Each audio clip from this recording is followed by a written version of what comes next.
Biglang nagkaroon ng mga alon ang swimming pool sa isang resort sa Kimbal, Iloilo.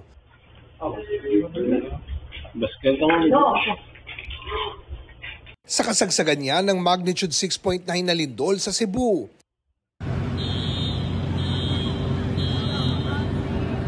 Sa Iloilo City, umalingaw ang sirena at nagsilabasan mula sa isang kondominium ang mga residente. Nagsilabasan din ang mga empleyado ng isang BPO company kung saan nakitaan ng bitak ang gusali.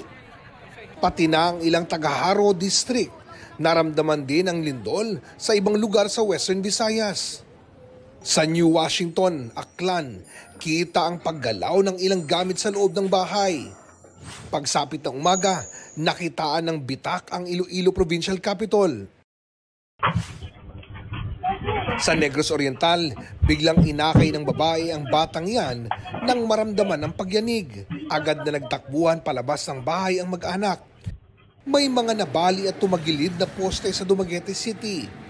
Nagising naman ng umuugang mga gamit ang mga taga-Tagbilaran sa Bohol. Nawalan din ng kuryente sa ilang bahagi ng lungsod kagabi. Naramdaman din ang lindol sa Kabikulan, gaya sa Bulusan, Sorsogon. Doble dagok naman ang naranasan ng Masbate na bumabangon pa lang sa hagupit ng bagyong Opong.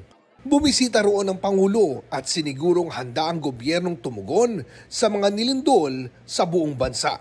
The earthquake was very strong. We're assessing the damage, we're assessing the needs na pangangailangan. Oscar Oida, nagbabalita para sa GMA Integrated News.